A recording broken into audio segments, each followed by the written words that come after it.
साथ संगत जी प्रेम से बोलिए धन निरंकार जी। स्वागत है आपका आपके ही अपने YouTube चैनल पर। साथ संगत जी, दासी आशा करती है कि आप सब स्वस्थ होंगे। दासी आप जी के सामने फिर से एक नई प्रेरणादायक कहानी लेकर के आई है, नन्हा खरगोश।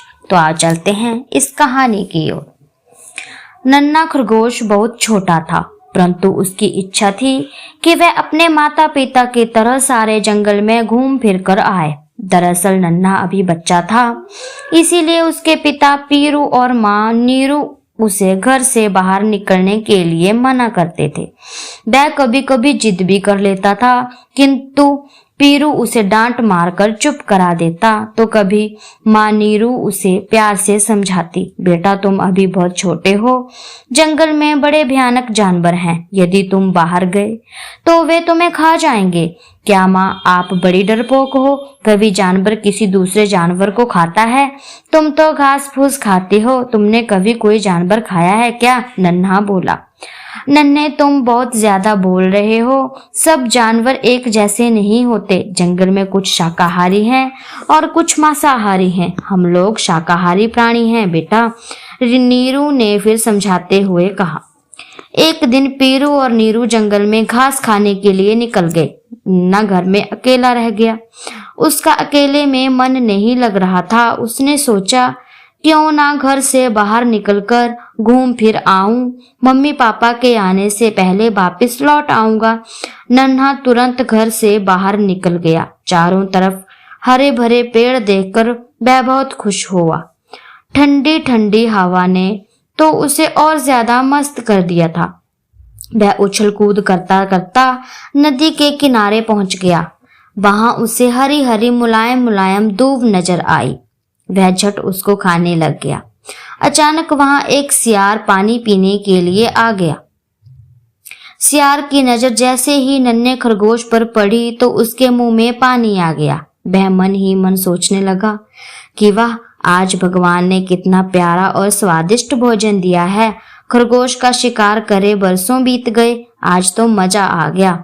उसने तुरंत नन्हे को पकड़ने के लिए छलांग लगाई। नन्हा बड़ा फुर्तीला था, वह भी उछलकर दूर हट गया। सियार को गुस्सा आ गया। वह बोला, अरे खरगोश के बच्चे, मुझसे बचकर कहाँ जाएगा? आज तुम जैसा स्वादिष्ट भोजन बड़ी मुश्किल से मिला है, आजा मेरे पास, वरना क्या अंकल, मुझे पकड़कर दिखाओ, तब तुम्हें जानूं। नन्हा जोर जोर से हंसा। नन्हे की बात सुनकर सियार को गुस्सा आ गया। वह नन्हे को पकड़ने के लिए दौड़ा। नन्हे ने फुर्ती दिखाते हुए लंबी दौड़ लगाई। सियार कुछ भारी था, किंतु वह पीछे पीछे हाँफता हुआ दौड़ रहा था। कभी कभी नन्हा झाड़ियों में छुप जाता तो सियार इधर उधर तलाश करने लगता। फिर झाड़ी से निकलकर सीटी बजाकर बोलता, अंकल मैं इधर हूँ। सियार देखकर फिर भाग गया। ऐसी आंख मिचौली 1 घंटे तक चली रही।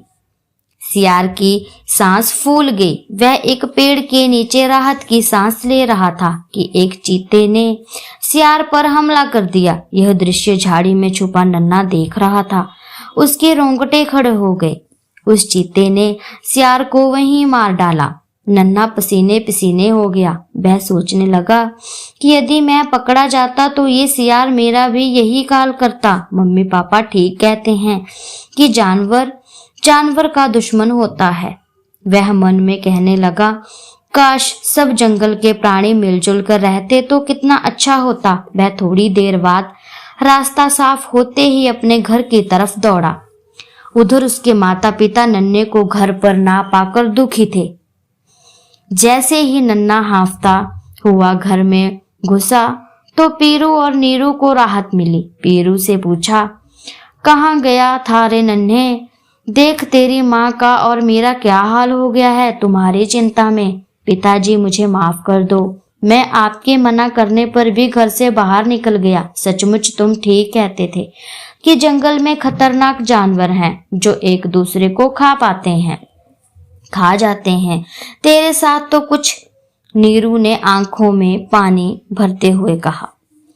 हाँ माँ, आज बड़ी मुश्किल से जान बचाकर आया हूँ। नन्हे ने सारी कहानी अपने माता पिता को बताई। नन्हे को दोनों ने कलेजे से लगा लिया। नन्हा अब समझदार होने तक घर में ही रहने लगा और अपने माता पिता की आज्ञा का पालन करना ही उसके जीवन का उद्देश्य बन गया था।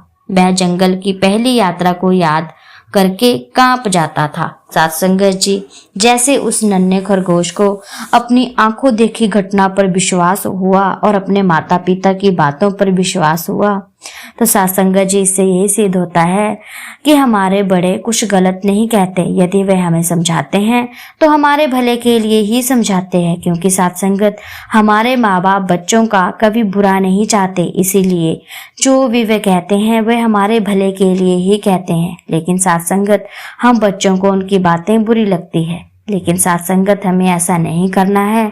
हमें भी ऐसे ही उस खरगोश की तरह अपनी मम्मी पापा की आज्ञा का पालन करना है। साथ संगत जी, दासी की कहानी आप जी को अच्छी लगी हो तो चैनल को लाइक शेयर कमेंट कीजिएगा। ऐसी ही छोटी छोटी प्रेरणादायक कहानियां दासी आप जी के सामने लेकर के आती रहेगी। तब तक के लिए धन्य निरंकार जी।